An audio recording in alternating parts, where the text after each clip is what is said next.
est au contraire très dépendant d'autrui. On a grandement besoin des autres dans la vie. Et donc on ne saurait s'en désintéresser. Il manque dans le stoïcisme une ouverture sociale. Ouverture qui en revanche est bien présente dans le christianisme. Pourquoi ceci? C'est parce que il y a une position du rebelle qui ressemble à, aujourd'hui, et j'en rencontre, et ils m'écrivent, à celle du misanthrope.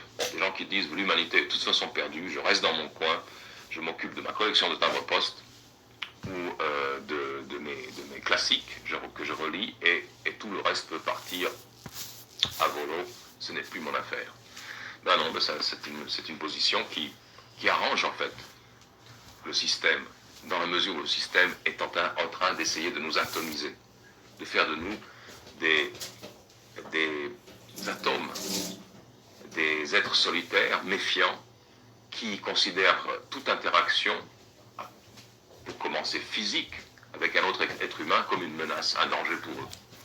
Déjà, beaucoup de gens sont conditionnés à ne plus vous serrer la main, à ne plus vous approcher, même quand il n'y a aucun risque, parce que en 6 mois d'endoctrinement, eh bien, ils ont commencé à développer des mécanismes, des réflexes de robots, et à éteindre ou à consentir à ce qu'on éteigne en eux ce qui était spécifiquement humain.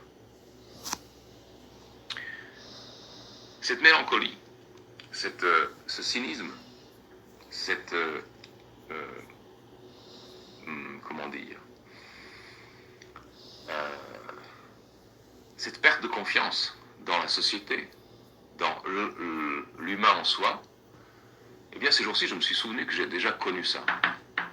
J'ai connu aussi l'instauration, j'ai vu, parce que je suis né dedans, la manière dont un système totalitaire s'instaure entre les gens et organise la société. S'il n'y a pas de tireur de ficelle, c'est pas un tel qui veut, c'est pas un dictateur, c'est pas un grand financier, c'est même pas un groupe de gens, c'est la société elle-même qui, sous certaines impulsions, finit par s'organiser comme une prison, comme un système de surveillance mutuelle et de méfiance mutuelle. Ben, je suis né dans un pays socialiste, communiste, la Yougoslavie. Ce n'était pas le cas le plus grave, mais quand même, j'ai connu ça et j'y réfléchis depuis l'adolescence. Et à la même époque, donc la fin du XXe siècle, les années 70-80, cette société a senti qu'elle allait se terminer. Elle a senti qu'elle avait détruit l'humain et que sans des êtres humains animés d'une espérance et d'une joie et d'une confiance les uns envers les autres, eh bien la société très rapidement s'effondre sur elle-même. C'est pourquoi ces jours-ci,